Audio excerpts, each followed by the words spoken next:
మా latest videos కోసం మా ఈ తెలుగు న్యూస్ ఛానల్ సబ్స్క్రైబ్ చేసి గంట సింబల్ యాక్టివేట్ చేసుకోండి. రేపు పంచమి సోమవారంతో కలిసి వచ్చింది. సోమవారము పంచమి తిథి రావటం వల్ల ఇది మంచి రోజు అని పండితులు చెప్తూ ఉన్నారు. అయితే ఈ అద్భుతమైన రోజున రాత్రి కుంకుమతో ఇప్పుడు మనం చెప్పుకోబోయే పరిహారం చేస్తే మీకు వద్దన్న డబ్బు వస్తూనే ఉంటుంది. సోమవారము పంచమి తిథి కలిసి వచ్చిన రాత్రి రహస్యంగా కుంకుమతో ఒక పని చేయటం వల్ల రాత్రికి రాత్రే మీ ఇంటికి పట్టిన దరిద్రమంతా కూడా పోతుంది. మీ ఇంటిలో ఎప్పుడూ డబ్బు నిండుగా ఉండాలంటే, మీ అవసరాలకు డబ్బు చేతిలో ఉండాలి అంటే కుంకుమను ఎప్పుడూ కూడా నిండుకోనివ్వకూడదు. కుంకుమ ఎంతో పవిత్రమైనది, అమ్మవారికి ఇష్టమైన వస్తువు. నెగిటివ్ ఎనర్జీని అతి త్వరగా లాగేసుకునే శక్తి కుంకుమకు ఉంది. స్త్రీ ఐదవతనానికి చిహ్నంగా కుంకుమను నుదుటిన ధరిస్తుంది. ఆడవారు మగవారు ఖచ్చితంగా కుంకుమను ధరించాలని పండితులు చెప్తూ ఉన్నారు. అంతేకాదు కుంకుమతో కొన్ని రకాల పరిహారాలు చేయటం వల్ల మీ జీవితం మారిపోతుంది. దరిద్ర బాధలన్నీ కూడా తొలగిపోతాయి. కుంకుమలో చాలా రకాల కుంకుమలు ఉంటాయి. శివభక్తులు విభూతితో 3 అడ్డనామాలు తీసి మధ్యలో కుంకుమ బొట్టు పెడుతూ ఉంటారు. విష్ణు భక్తులు నాముగడ్డతో 2 నిలువు నామాలు తీసి మధ్యలో కుంకుమతో నిలువు నామం పెడతారు. వీరి సాంప్రదాయంలో 2 తెలుపు నామాలు విష్ణువు పాదాలతో సమానం, మధ్యలో ఎర్రనామము లక్ష్మీదేవికి ప్రతీకగా భావిస్తూ ఉంటారు. హనుమాన్ దేవాలయాలలోని విగ్రహాలన్నీ నారింజ వర్ణంలోని సింధూరంలో కనిపిస్తూ ఉంటాయి. ఎందుకంటే ఒకరోజు సీతాదేవి నుదుట సింధూరం దిద్దుకుంటే అది ఎందుకని అడిగిన హనుమతో రాముడి ఆయుష్ కోసం అని చెప్పిందట సీతమ్మ తల్లి. వెంటనే రామభక్తుడైన హనుమ జానకీరాముడు దీర్ఘాయుష్ కోసం ఒళ్ళంతా సింధూరాన్ని పులుముకున్నాడట. ఆ రామభక్తే హనుమను చిరంజీవిగా చేసిందనేది పౌరాణిక కథనం. పెళ్ళైన స్త్రీలు పాపిట సింధూరాన్ని ధరిస్తూ ఉంటారు. ఎందుకంటే దానిని బ్రహ్మరంధ్రముగాను ఆధ్యాత్మిక కేంద్రముగాను చెప్తూ ఉంటారు. కుంకుమకు మన ధర్మంలో చాలా విశిష్టత ఉంది. అయితే పంచమి తిథి సోమవారం కలిసి వచ్చిన ఈ పర్వదినాన రాత్రి కుంకుమతో ఒక పని చేయటం వల్ల మీ ఇంటికి పట్టిన దరిద్రం పోయి వద్దన్న డబ్బు వస్తూనే ఉంటుంది. మరి రేపు సోమవారం పంచమి తిథి రోజున కుంకుమతో ఏం చేయాలో ఈ వీడియోలో తెలుసుకుందాము.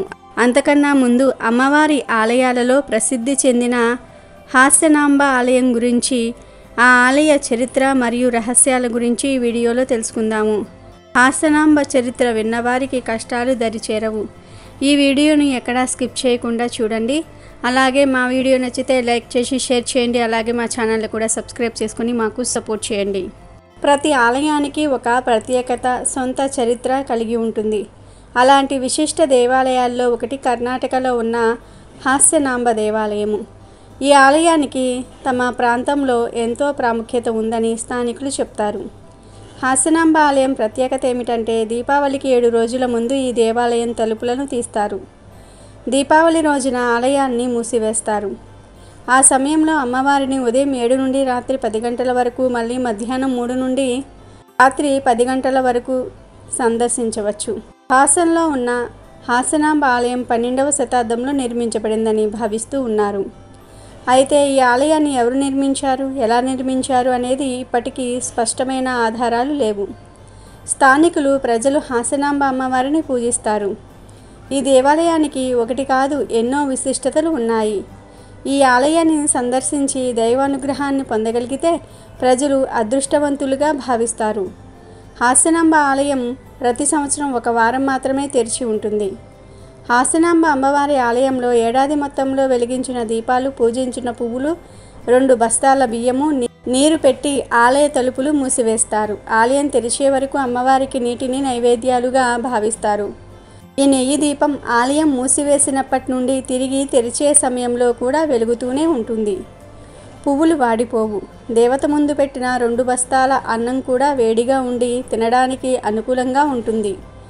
ఈ అన్నాన్ని భక్తులు ప్రసాదంగా తీసుకుంటారు. అక్కడ ప్రజలు ఈ అన్నాన్ని ప్రసాదంగా తీసుకుంటారు అని చెప్తూ ఉంటారు. పురాణాల ప్రకారం 7 మాతృకలు బ్రహ్మ, మహేశ్వరి, కౌమారి, వైష్ణవి, వారాహి, ఇంద్రాణి మరియు చాముండి దేవతలు భూమిపై ప్రయాణిస్తూ ఉన్నారు. వారు హాసన్ ప్రాంత అందానికి మంత్రముగ్ధులయ్యారు. హాసన్ను తమ ఇల్లుగా మార్చుకోవాలని నిర్ణయించుకున్నారు. ఇంద్రాణి, వారాహి, చాముండీదేవీలు వేరే హోండాలోని 3 బావుల దగ్గర ఉండాలని నిర్ణయించుకున్నారు. మహేశ్వరి, కౌమారి, వైష్ణవులు ఆలయంలోని 3 చీమల పుట్టలను తమ నివాసంగా చేసుకున్నారు. బ్రహ్మకెంచమ్మ హాస్యకోటలోనూ ఆశ్రమం పొందింది. హాసనాంబ ఆలయం పేరు మీదుగా హాసన్ పట్టణం అని పేరు పెట్టారు. అమ్మవారి పేరే హాసనాంబ. హాస్యం అంటే నవ్వు అని అర్థం. ఇక్కడ దేవత ఎప్పుడూ నవ్వుతూ ఉంటుంది కనుక ఇక్కడ ఉన్న దేవతలకు హాసనాంబ అనే పేరు వచ్చిందని స్థానికుల కథనం. అంతేకాకుండా తన భక్తులను ఎవరైనా సరే హింసిస్తే ఉగ్రరూపం దాల్చి వారి అంతు చూస్తుందని విశ్వాసం. ఇందుకు ఉదాహరణగా ఒక కథ చెప్తారు. హాసనాంబ భక్తులను హాసనాంబ అత్తగారు హింసించేదని చెప్తూ ఉంటారు. దీంతో తన అత్తగారిని బండరాయిగా మారమని శపించిందట. అత్తగారి బండరాయి ఇప్పటికీ హాసనాంబ గర్భాలయంలో కనిపిస్తుంది. అంతేకాకుండా ప్రతి ఏడాది రాయి రూపంలో ఉన్న అత్త 1 ఇంచు హాసనాంబ అమ్మవారి దగ్గరకు జరుగుతూ ఉంటుంది. ఇక్కడ నైవేద్యాలు ఫ్రెష్గా ఎలా ఉంటున్నాయో ఒక రాయి మరో రాయి వద్దకు ఎలా జరుగుతుందో అన్నీ చాలామంది శాస్త్రవేత్తలు పరిశోధనలు చేశారు. కానీ ఎవరికీ సమాధానం దొరకలేదు. అంతేకాదు ఎప్పుడైతే అత్త రూపంలో ఉన్న రాయి హాసనాంబ అమ్మవారి వద్దకు చేరుతుందో అప్పుడు కలియుగాంతం అవుతుందని విశ్వాసం. ఇక వీడియోలోకి వెళ్లే ముందు ఇలాంటి ఆలయ చరిత్రలు మరియు రహస్యాలు తెలుసుకోవాలని ఉంటే మా వీడియోకి లైక్ కొట్టి మా ఛానల్ని సబ్స్క్రైబ్ చేసుకోండి. ఇక వీడియోలోకి వస్తే కుంకుమలో దివ్యశక్తి ఉంటుంది. అందులోనూ అమ్మవారి పూజలో ఉపయోగించిన కుంకుమలో చాలా శక్తి దాగి ఉంటుంది. మనం ఏ అమ్మవారి గుడికి వెళ్ళినా అక్కడ నుండి తిరిగి వచ్చేటప్పుడు ఖచ్చితంగా కుంకుమ, గాజులు కొని ఇంటికి తెచ్చుకోవాలని చెప్తూ ఉంటారు మన పెద్దలు. సాధారణంగా అందరి ఇళ్లల్లో కుంకుమ ఉంటుంది. అలాంటి కుంకుమలో రేపు పంచమి తిథి నాడు రాత్రి ఒక చిన్న పని చేయటం వల్ల మీ ఇంటికి పట్టిన దరిద్రం, ఇంట్లో ఉన్న నెగిటివ్ ఎనర్జీ మొత్తం కూడా బయటకు వెళ్ళిపోతుంది. రేపు రాత్రి అందరూ భోజనం చేసిన తర్వాత పనులన్నీ కూడా ముగించుకొని కాళ్ళు చేతులు కడుక్కోవాలి. లేదా స్నానం చేసినా పర్వాలేదు, ఫ్రెష్ అవ్వాలి. ఆ తర్వాత ఒక ప్లేట్లో 2 లేదా 3 స్పూన్ల కుంకుమను తీసుకోండి. పూజ గదిలో ఉండే కుంకుమ అయినా పర్వాలేదు, మీరు అలంకరణకు వాడే కుంకుమ అయినా సరే పర్వాలేదు. ఏ కుంకుమ తీసుకున్నా 2 లేదా 3 స్పూన్ల కుంకుమను తీసుకోండి. అందులో ఆవు నెయ్యిని వేయండి. అమ్మవారికి ఆవు నెయ్యి అంటే చాలా ఇష్టం. కుంకుమలో ఆవు నెయ్యి వేయటం వల్ల అది మంచి వాసన కూడా వస్తుంది. కుంకుమలో ఆవు నెయ్యి వేసి బాగా కలపాలి, పేస్ట్ లాగా కలపాలి. ఇప్పుడు మీ మెయిన్ డోర్ దగ్గరకు వెళ్ళి మీ ఉంగరం వేలితో స్వస్తిక్ గుర్తు వేయాలి. బయట వైపు ఉన్న తలుపులపై స్వస్తిక్ గుర్తు వేయాలి. లోపల వైపుకు ఉన్న తలుపులపై ఓంకారం గుర్తు వేయాలి. బయట తలుపులపై స్వస్తిక్ గుర్తు వేయటం వల్ల మీ ఇంటిలోకి ఎలాంటి నెగిటివ్ ఎనర్జీ ప్రవేశించదు. అంతేకాదు నరఘోష ఎఫెక్ట్ కూడా మీ ఇంటిపై పడదు. అలాగే లోపల వైపు తలుపులపై ఓంకారం గుర్తు వేయటం వల్ల ఇంటిలో లక్ష్మి స్థిరంగా ఉంటుంది, డబ్బు నిలుస్తుంది, కుటుంబ సభ్యులకు కూడా బాగుంటుంది. రేపు పంచమి తిథి రోజున రాత్రి రహస్యంగా ఈ పనిని చేయాలి. ఇలా చేయటం వల్ల అమ్మవారి అనుగ్రహం మీ ఇంటిపై ఎల్లప్పుడూ ఉంటుంది. ఈ 2 గుర్తులకు చాలా శక్తి ఉంది.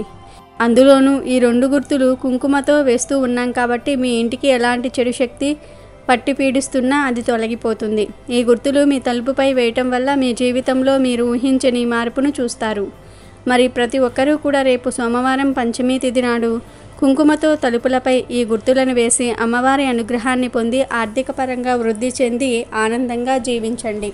కుంకుమ భరిణలో ఈ 1 వేసి పూజ గదిలో పెడితే ఇక మీకు తిరుగుండదు.